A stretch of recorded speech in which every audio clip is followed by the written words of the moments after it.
You won't get that one over me. All right, so if there are no further speakers, we'll put the questions. And the first question is an amendment in the name of the Honourable Trevor Mallard as set out on SOP 99. Question is that the amendment be agreed to. Those of that opinion will say aye. Aye. Contrary, no. No.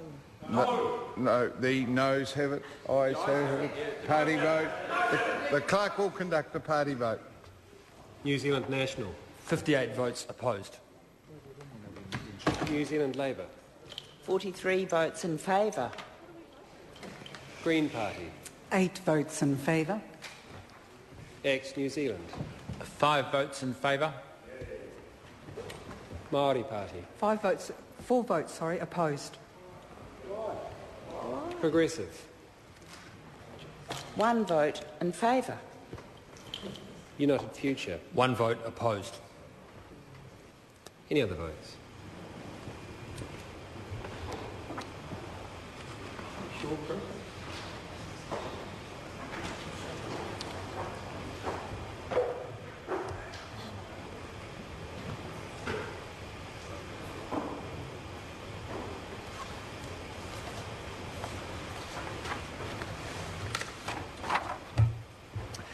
The ayes are 57, the noes are 63. The amendment is not agreed to. The question now is that part 2 stand part. Those of that opinion will say aye. Aye. Contrary, no.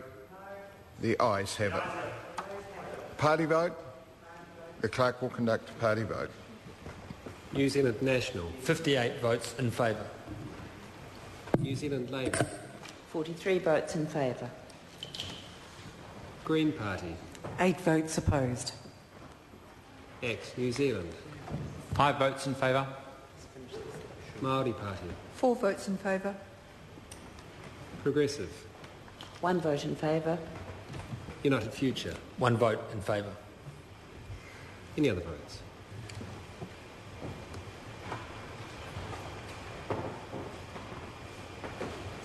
Thank you, Michael.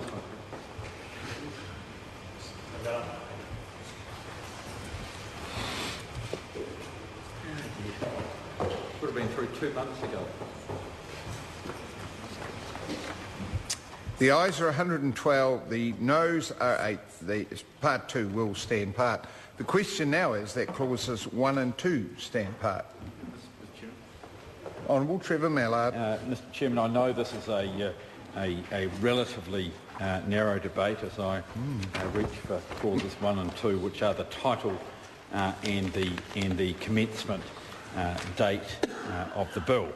Mr Speaker, I think it is as we consider those, I think it's important that we consider the title of the bill, which is the Education Amendment Act 2009. And I wonder about the habit of this House of truth in legislation. I know that the ACT Party is a party which is very much for truth in legislation, and unfortunately we have a bill which says the Education Amendment Act 2009. Now, I'm not sure if there's a proposal on the part of the Minister. I have looked on the table. I have found no amendment from the Minister in order to amend the title of the bill to the Education Amendment Act 2010. And I think it is worth focusing a little bit on what has happened here. This is a bill which the process was, I think, a very good one at the Select Committee, and I want to say to Alan Peachy that I thought that he chaired the Select Committee on this well, and he got it through that committee in good time. And if his work was appreciated, well, if his work was appreciated, it'd be the Minister. But if it's even a little bit appreciated, I think then what would have happened is that the bill would have come into the House and it would have passed through, and we would have been able to have an Education Amendment Act 2009. But unfortunately it is now 2010. But the other point that I want to point out to the Senior Government Whip is that this bill could have gone through its committee stages in about 10 minutes. We moved a number of amendments in order to filibuster it, while we hoped that the Minister would consider a particular issue and change her mind on it.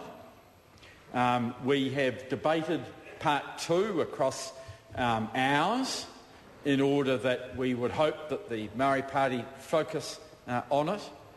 But what has happened here has been that there's been a large amount of parliamentary time used on a bill where I think it's fair to say that everyone who understands it and considered it carefully, other than the Green Party, is voting for it, and it would have gone through quite quickly, and would have still been the Education Amendment Act 2009, as it is, as the title indicates.